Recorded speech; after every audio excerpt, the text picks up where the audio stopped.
नमस्कार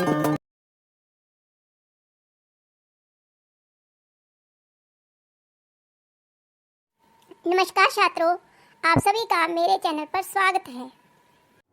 नमस्कार छात्रों आज हम करेंगे क्लास 9th का हिंदी क्षितिज चैप्टर 14 चंद्र गहना से लौटती बेर।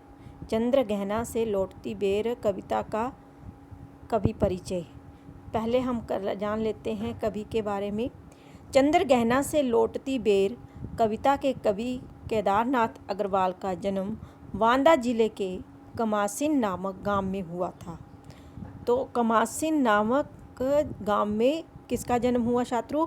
केदारनाथ अग्रवाल जी का। प्रयाग और आगरा से बीए एलएलबी तक की शिक्षा प्राप्त करके बांदा पे वकालत करते रहे। वकील थे, लॉयर थे।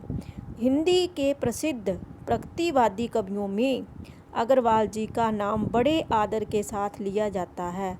प्रगतिवादी कवियों में केदारनाथ अग्रवाल जो हैं वो प्रगतिवादी कवि हैं और इनका प्रगतिवादी कवियों में अग्रवाल जी का नाम बड़े आदर के साथ लिया जाता है। नई कविता की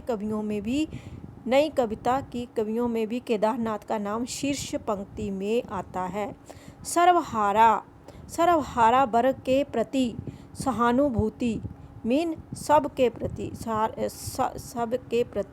सहानुभूति और वर्गहीन समाज की स्थापना का स्वर इनके काव्यों में सर्वत्र सुनाई देता है कि वर्गहीन मीन कोई जाति पाति नहीं, समाज की स्थापना को भेदभाव से रहित समाज की स्थापना का स्वर इनके काव्यों में सुनाई देता है।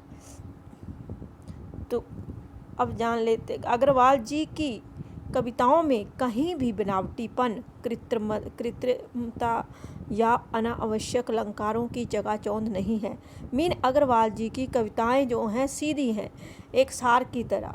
उनमें कहीं भी कोई बनावटीपन नहीं है, सच्चाई लिखी है। कृत्रिमता या अनावश्यक अलंकारों की चकाचौंध भी नहीं है। आपने मुक्त छंद, गीत तथा गीति छंद का सफलतापूर्वक प्रयोग किया है। कौन से छंद का प्रयोग किया है? मुक्त छंद, स्वतंत्र और गीति छंद का सफलतापूर्वक प्रयोग किया।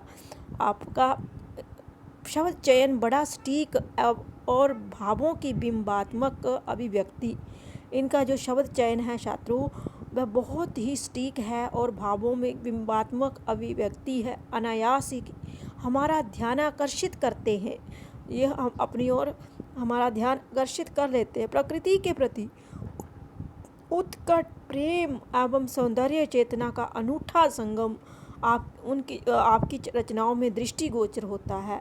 तो ये अग्रवाल जी की बात हो रही है और उनकी कविताओं में क्या है कि बेहद प्रेम और सौंदर्य के चेतना का अनूठा संगम दिखाई देता है। आपकी रचनाओं में नींद के बादल अपूर्वा, युग की गंगा, लोक और परलोक, फूल नहीं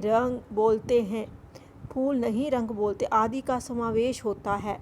अब इन्होंने जो रचनाएं लिखी हैं वो उनके नाम आपको याद हो जाने चाहिए। नींद के बादल, अपूर्वा, युग की गंगा, लोक और परलोक, फूल नहीं रंग बोलते हैं और आदि का समावेश होता है। तो ये था कवि परिचय छात्रों। तो अब जान लेते हैं कविता परिचय कि इनकी इस कविता में क्या कहानी है, क्या सार है। प्रस्तुत कविता में कवि का प्रकृति के प्रति गहरा अनुराग व्यक्त हुआ है और वह चंद्र गहना नामक स्थान से लौट रहा है। ये नाम जगह का है, चंद्र गहना क्या है छात्रों? एक जगह का नाम है जहाँ से लौटते हुए समय कवि का किसान मन खेतों के सहज सौंदर्य पर आकर्षित हो उठता है। अब जब बस में बैठा है, लौट रहा है, तो रास्ते में खेतों के सहज सौंदर्य पर आकर्षित हो उठता है और चना, कहीं अलसी, सरसों आदि के पौधे जो हैं, गुलाबी फूल, सुंदर तालाब के किनारे के पत्थर, बगुला और सारस पक्षी, ये सब उनकी मन मोह लेते हैं। उनका सारा ये जो प्रकृति का चित्रण है वो मन मोह लेता है। और इस कविता में कवि की इस सृजनात्मक कल्पना की अभिव्यक्ति है, और इस कविता में उन्होंने इसका एक सृजनात्मक कल्पना के रूप में बहुत ही अच्छा उदाहरण दिया है, जो साधारण चीज़ों में भी असाधारण सौंदर्य देखती है। साधारण चीज़ें जो होती हैं, नॉर्मल चीज़ें, उनमें भी असाधारण सौंदर्य दिखाई देता है। उस सौंदर्य को शहरी विकास की तीव्र गति से बचाए रखना चाहती है। तो वो उस सौंदर्य को क्या करता है, क्या है कि शहरी विकास की तीव्र गति से बचाए रखना चाहती है कि यहाँ प्रकृति और संस्कृति की एकता व्यक्त हुई है। प्रकृति और संस्कृति की एकता व्यक्त हुई है। तो छात्रों, ये था कवि परिचय और कविता परिचय। अब हम जानेंगे चंद्रगहना से लौटती बेर कविता का सार, काव्य परिचय।